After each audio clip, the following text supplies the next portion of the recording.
ये हमारा Lloyd AC का रिमोट है, बिल्कुल 2026 का लेटेस्ट मॉडल का रिमोट है। इसका मैं आप लोगों को सारा फीचर्स और फंक्शंस बताने वाला हूँ, ताकि आप बहुत आराम से इस रिमोट को यूज़ कर सको और इसका फीचर्स का आइडिया आपको हो सके।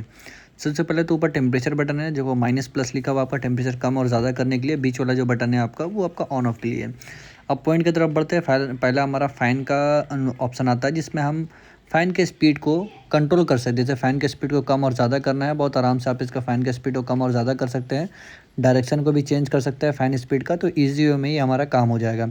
उसके बाद आता है मोड बटन। मोड बटन में आप डिस्प्ले में चेक कर सकते हैं, यहाँ पे कूल मोड का एक ऑप्शन है। कूल मोड जो हमारा होता है, इसमें हम बहुत आराम से टेम्परेचर को कम ज़्यादा कर सकते हैं। ड्राई मोड में भी कर सकते हैं, जो कि ड्राई मोड बरसात के समय में ही होता है, और कूल मोड सभी मौसम के लिए। उसके बाद नेक्स्ट जो हमारा मोड आता है, हमारा फ़ैन मोड आता है, जो अगर हमको सिर्फ पंखा चलाना हो, कूलिंग हमको नहीं चाहिए, तो फ़ैन मोड का हम लोग बहुत आराम से यूज़ कर सकते हैं। दूसरा जो हमारा ऑप्शन आता है, वो ऑटो मोड आता है। ऑटो मोड में हम लोग टेम्परेचर को कम और ज़्यादा नहीं कर सकते, क्योंकि ऑटोमेटिक रूम के हिसाब से कूलिंग एडजस्ट करता है।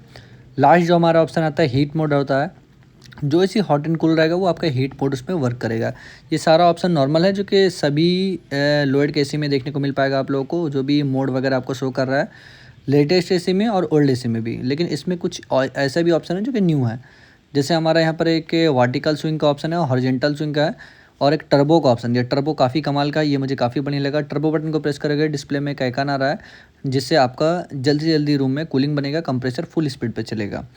उसके बाद यहाँ पर एक स्विंग का ऑप्शन है, वर्टिकल स्विंग। वर्टिकल स्विंग को आप डायरेक्शन को भी चेंज कर सकते हो, ऊपर नीचे लेफ्ट राइट, या फिर मिडिल में भी कर सकते हो, ऑटो में सेट कर सकते हो स्विंग वाला ऑप्शन को। ठीक है, लेफ्ट राइट वाला जो ऑप्शन है, वो हमारा हॉरिजॉन्टल स्विंग में आता है। गलती से मैंने बता दिया आपको कि हमारा वर्टिकल स्विंग में अप डाउन का जो फ्लिप रहता है, वो सेट करना होता है।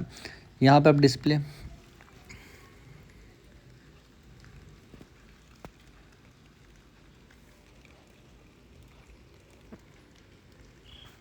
डिस्प्ले वाला जो हमारा ऑप्शन है, इसमें हम जो डिस्प्ले का लाइट रहता है, उसको हाइड एंड हाइड कर सकते हैं। ये हमारा हॉरिजॉन्टल स्विंग है, इसको भी अपने अकॉर्डिंग हम कंट्रोल कर सकते हैं। जो हमारा राइट लेफ्ट मूव करता है हवा का फ्लो, उसको बहुत आराम से एडजस्ट हम लोग कर सकते हैं, या फिर नॉर्मल भी रख सकते हैं। नेक्स्ट जो फीचर्स है, वो नीचे की तरफ का है भाई, ये काफ़ी कमाल कमाल का है। पहला आता है हमारा sleep mode. Sleep mode basically आपको यूज़ करना चाहिए। ये आपका 8 घंटे का प्रोसेस होता है, हर एक घंटे में एक टेम्परेचर अप होगा। डिस्प्ले में एक आपको चांद का आइकन शो कर रहा है, ये आपका स्लीप मोड का आइकन है। उसके बाद डीजी करके एक ऑप्शन है। डीजी यहाँ पर एक डिस्प्ले में एक ऑप्शन आ रहा है, बाकी मुझे इसका आइडिया नहीं है भाई, तो मैं बताने चल रहा हूँ। टेम्परेचर को आप चेक कर सकते हो बटन से। माई मोड का एक ऑप्शन है, ऑटोमेटिक यहाँ पे टेम्परेचर एडजस्ट हो जाएगा। इसको आप बटन को प्रेस करेगा तो IAQ का ऑप्शन है, जो कि वोल्टाज के एसे में भी रहता है, लेकिन मुझे इस चीज़ का आइडिया नहीं है, तो मैं ज़्यादा बता नहीं पाऊँगा। यहाँ पर एयर को प्रीफायर करने के लिए एक ऑप्शन दिया हुआ है, ये मुझे काफ़ी कमाल का लगा, अच्छा चीज़ है। 6-in-1 कन्वर्टेबल मोड है, जो C1 C2 करके आपको डिस्प्ले में शो कर रहा होगा। जितना आप C1 C2 C3 को नंबर को बढ़ाओगे, कंप्रेसर का स्पीड बढ़ेगा, जिससे आपका कूलिंग जल्दी से जल्दी देखने को मिल पाएगा। इसमें आप नॉर्मल ऑटो में ही रखना, काफ़ी बेस्ट रहता है वो आपका, जो अपने अकॉर्डिंग में टेम्परेचर को एडजस्ट करेगा, और कूलिंग भी मीडियम रहेगा। ठीक है, बाकी आप खुद भी कर सकते हो। एक और ऑप्शन है यहाँ पर टाइमर सेटिंग करने का। टाइमर को भी आप अपने अकॉर्डिंग में सेट कर सकते हो, अगर आपको ऐसा लगता है तो। दूसरा ऑप्शन यहाँ पे लास्ट का है भाई, क्लीन का ऑप्शन, आइस क्लीन का। अगर आप लास्ट में आइस क्लीन का बटन को प्रेस कर देगा, तो आपको